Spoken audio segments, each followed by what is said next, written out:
Hello, my name is Ben Davidson.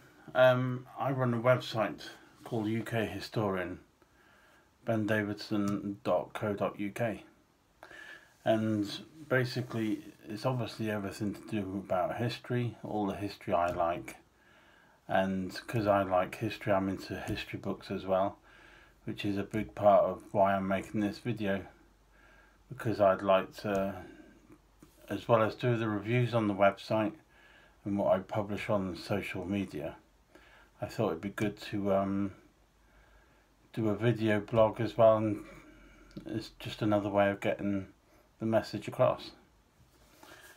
I'm into history, most history, sort of political, social. My favourite is probably military history. World War II, US Civil War. I tend to specialise in British and American history, sort of 18th to the 20th century, and you can find quite a lot of the information or what interests me in history on my website, so please feel free to go and have a look. The main parts of this video is to do the reviews of my history books, which I kindly get sent by a company called Pen and Sword Books, and thank you very much to Rosie, who sends me the books sort of at regular intervals, sort of every 2 weeks sort of thing. I read the books and then do a review, and hopefully in some small way that helps people want to buy the books that we've recommended. Anyway, I'll get started now. So I thought I'd start on a couple of books I've read this summer that I've really enjoyed. The first one is Hertfordshire Soldiers of the Great War, written by Paul Johnson and Dan Hill. Now this is a fantastic book. It's all about, obviously, Hertfordshire soldiers and all the tales, escapades, all the things that went on with the Hertfordshire Regiment during the Great War. I thought if I just read you a quick snippet of what the book's about, then that'll give you even more of an idea. The Hearts at War team uncovered many letters and objects in the course of their research, revealing stories from men who were Victoria Cross winners to those whose courage or bravery went unrecognised, as well as stoicism on the home front. One of the most moving of these accounts surrounds a photograph which was found in the hands of Sergeant Percy Buck as he lay fatally wounded in a shell hole in 1917. On the back of the photograph of his wife and young son, he'd written his address and asked for whoever found the image to post it to his loved ones in the event of his death. Sergeant Buck would have assumed it would have been a British comrade who had found the photograph, but the person who recovered it was a German soldier who subsequently sent it to the grieving but grateful family. And I found the good thing about this book it wasn't just like long serious stories. They're obviously serious stories, but they're like short snippets, or you've got like a couple of pages where it covers a specific soldier and what he went through, and it's like collections of letters, photographs and excerpts from various books, all connected with the Hertfordshire Regiment or Hertfordshire soldiers. And some of the facts and figures and information in this book are literally fantastic. And that's the Hertfordshire Soldiers of the Great War by Paul Johnson and Dan Hill from Pen and Sword Books, and it's priced at £30. The second one I really enjoyed was let me get it right. Fighting Through to Hitler's Germany. Personal accounts of the men of the 1st Suffolk, 1944 to 45, written by Mark Forsdyke. Now this, in a way, is a similar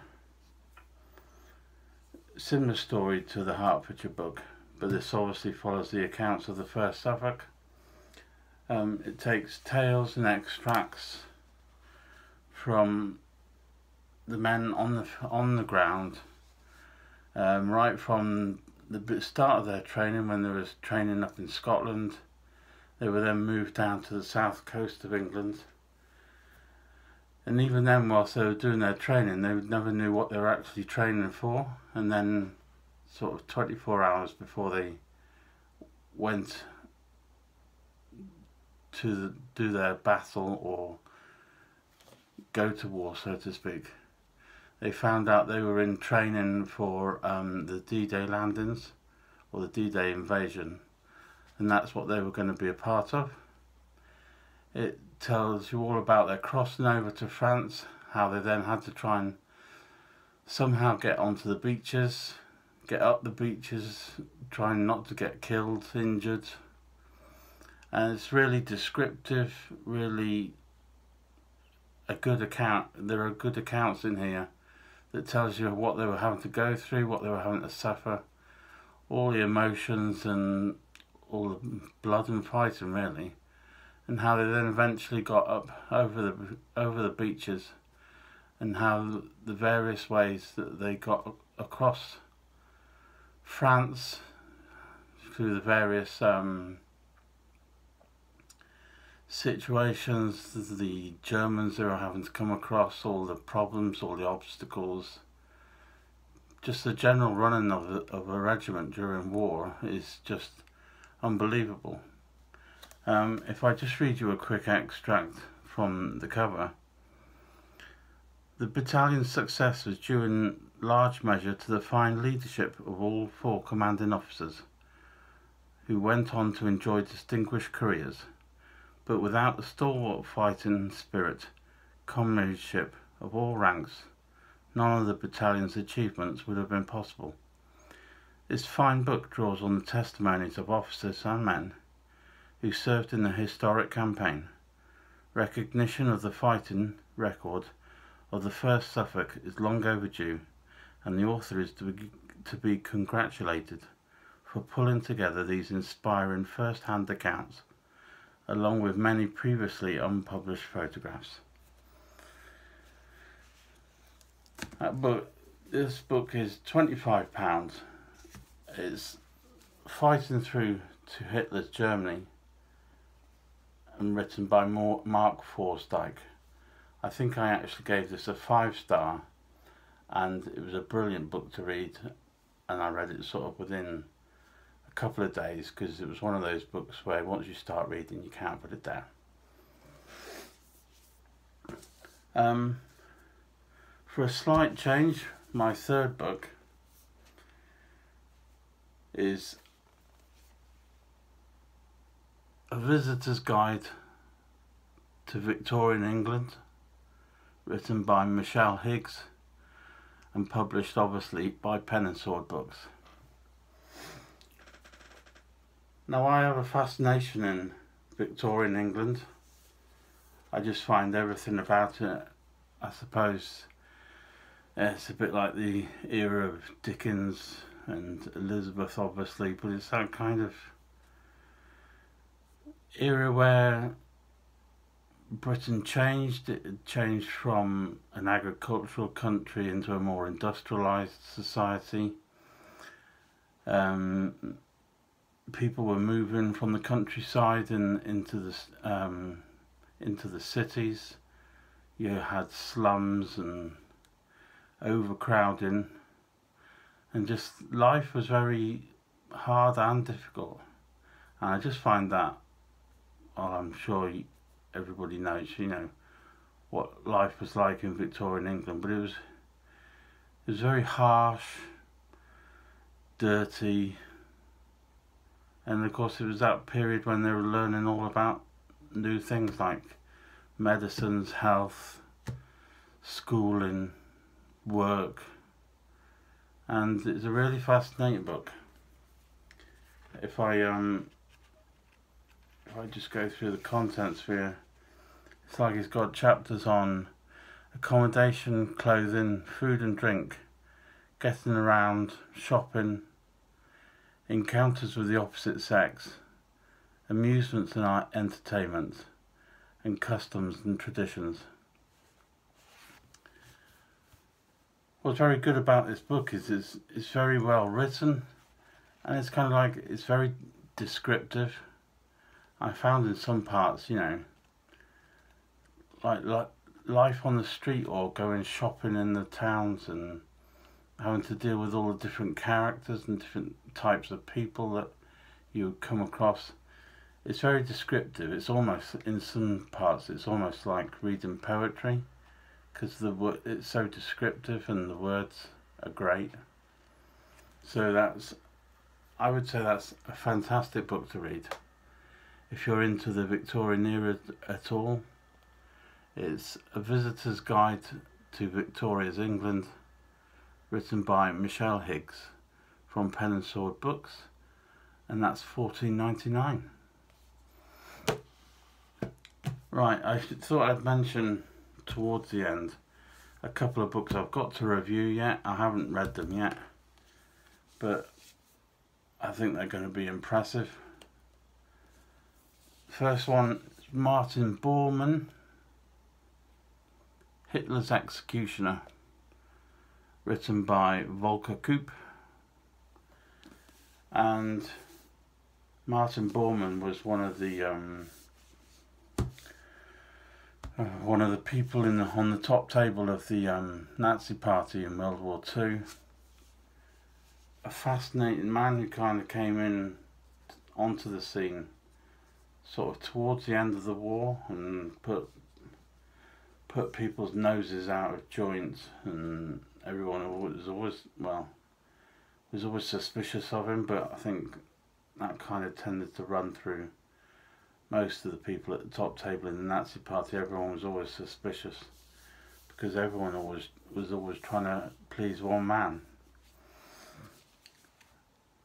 That's Martin Bormann, A Hitler's Executioner, and that's published by Pen and Sword Books, and that's £25.